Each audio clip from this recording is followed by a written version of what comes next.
ইবনে আব্বাসের মতো জাজ্জাল একজন সাহাবী, তিনি সহ সাহাবাদের একটি দল বলেন মোতা বিয়ে জায়েজ আছে। শুধু তাই নয়, প্রসিদ্ধ 4 মাযহাবের 4 ইমামের 2 ইমাম, ইমাম আহমদ বিন হাম্বল এবং ইমাম মালিক রহমতুল্লাহি আলাইহির নিকটও এখনও সেটি জায়েজ আছে ক্ষেত্র বিশেষে, প্রয়োজন অনুসারে।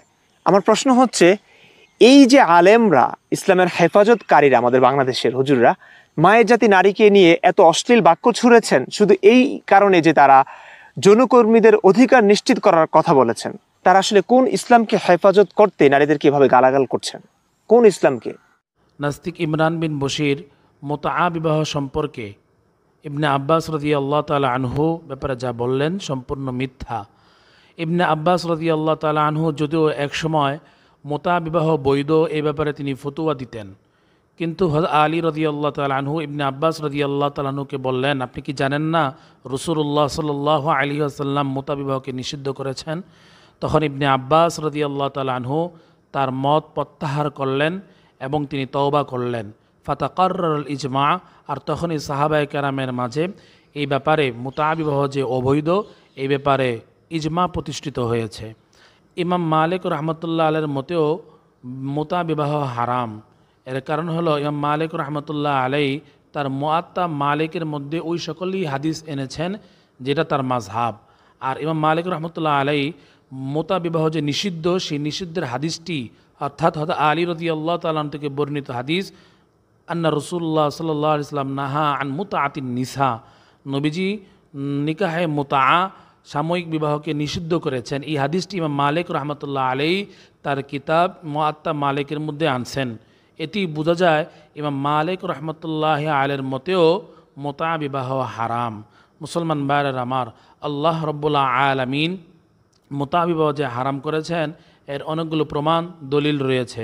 প্রথমে আসুন আমরা কোরআন থেকে জেনে নেই। সূরা মুমিনুনের মধ্যে আল্লাহ রাব্বুল আলামিন মুমিনদের কিছু গুণাবলী উল্লেখ করেছেন।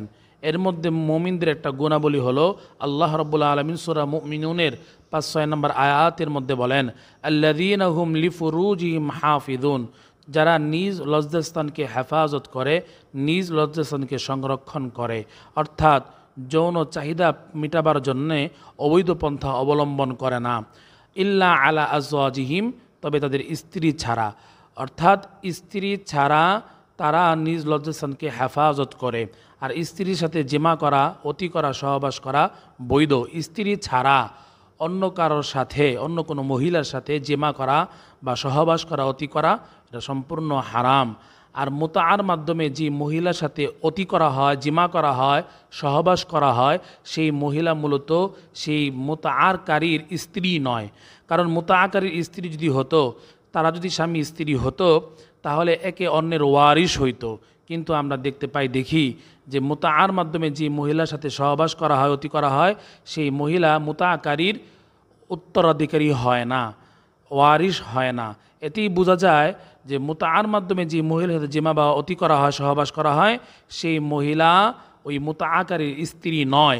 আর যে মহিলা স্ত্রী নয় এমন মহিলার সাথে জিমা করা, অতি করা, সহবাস করা সম্পূর্ণ হারাম।